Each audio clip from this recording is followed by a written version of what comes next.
The house stood on a slight rise just on the edge of the village. It stood on its own and looked out over a broad spread of West Country farmland. Not a remarkable house by any means. It was about 30 years old, squattish, squarish, made of brick, and had 4 windows set in the front of a size and proportion which more or less exactly failed to please the eye. The only person for whom the house was in any way special was Arthur Dent, and that was only because it happened to be the one he lived in. He had lived in it for about 3 years, ever since he had moved out of London because it made him nervous and irritable. He was about 30 as well, tall, dark-haired, and never quite at ease with himself.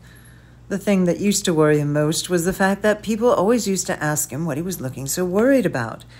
He worked in local radio, which he always used to tell his friends was a lot more interesting than they probably thought. It was, too.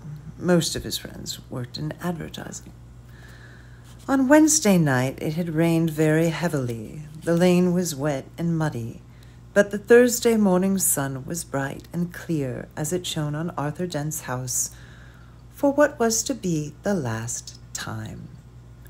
It hadn't properly registered yet with Arthur that the council wanted to knock it down and build a bypass instead.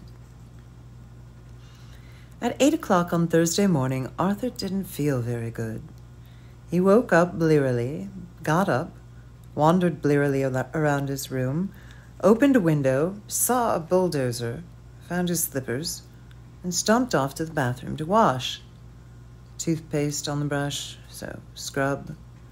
Shaving mirror pointing at the ceiling, he adjusted it.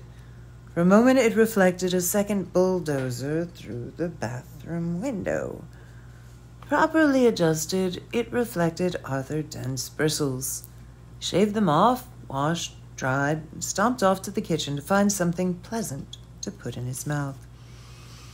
Kettle, plug, fridge, milk, coffee. Yawn. The word bulldozer wandered through his mind for a moment in search of something to connect with. The bulldozer outside the kitchen window was quite a big one. He stared at it. Yellow, he thought, and stomped off back to his bedroom to get dressed.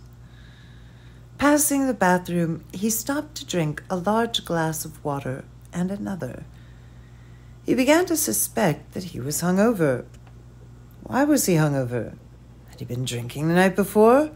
He supposed that he must have been. He caught a glint in the shaving mirror. Yellow, he thought, and stomped onto the bedroom. He stood and thought. The pub, he thought. Oh dear, the pub. He vaguely remembered being angry. Angry about something that seemed important. He'd been telling people about it at great length, he rather suspected. His clearest visual recollection was of glazed looks on other people's faces, something about a new bypass he'd just found out about. It had been in the pipeline for months, only no one seemed to have known about it. Ridiculous. Took a swig of water. It would sort itself out, he'd decided. No one wanted a bypass. The council didn't have a leg to stand on. It would sort itself out. God, what a terrible hangover it had earned him, though. He looked at himself in the wardrobe mirror. He stuck out his tongue. Yellow, he thought. The word yellow wandered through his mind in search of something to connect with. 15 seconds later, he was out of the house and lying in front of a big yellow bulldozer that was advancing upon his garden path.